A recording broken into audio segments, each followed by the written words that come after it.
Here are 3 quick NFL observations coming out of Sunday's Week 2 games. 1.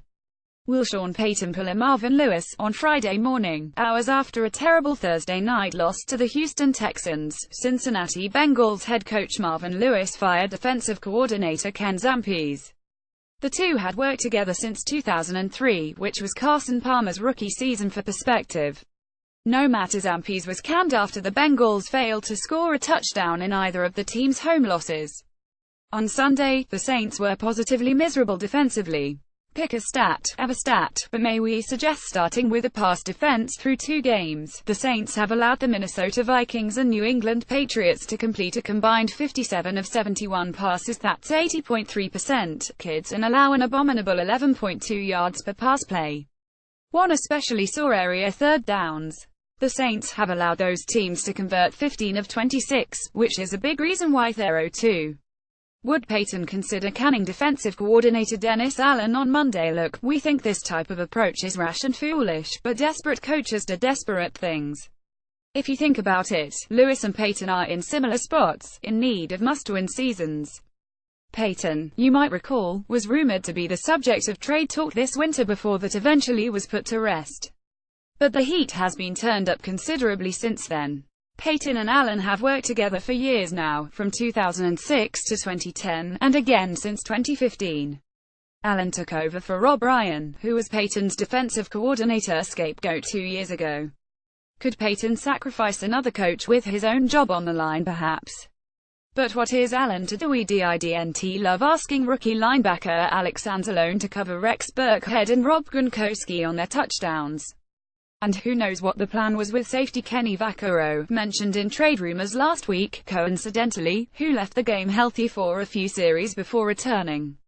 Outside of that, Allen has a short deck with which to work. There's Cameron Jordan and rookie corner Marcus Lattimore. There are a few other players with talent, such as the safeties and defensive tackle Sheldon Rankins. Outside of them, we're not super impressed too.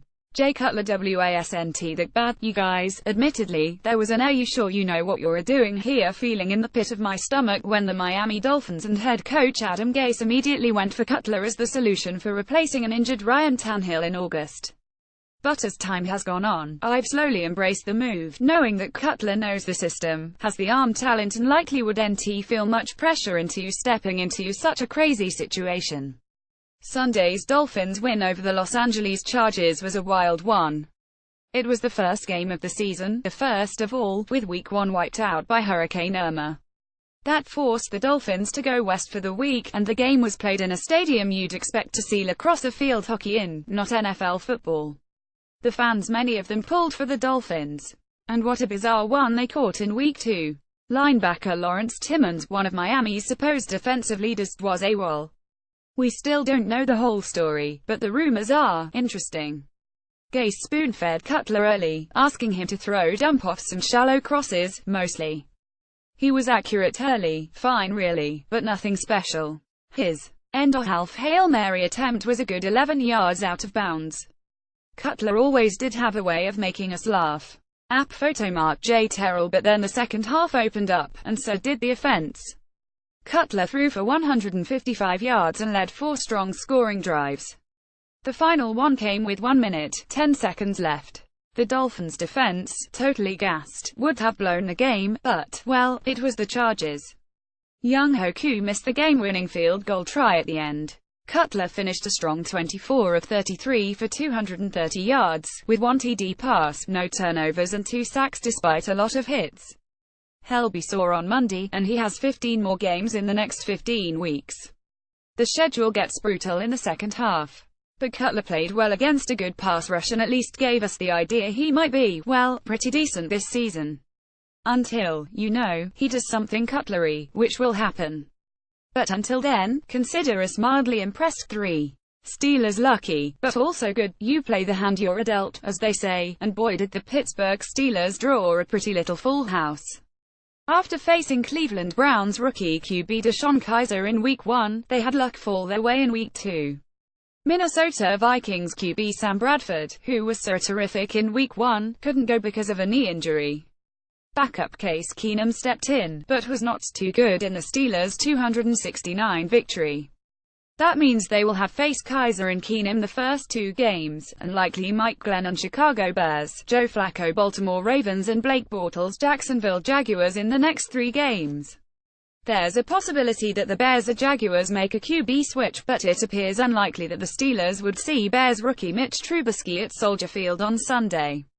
Still, give credit where it's due, the Steelers are 20, and you could argue that the offense, by its standards at least, has been a C-plus rendition of itself. The defense and special teams, however, have received mostly A's.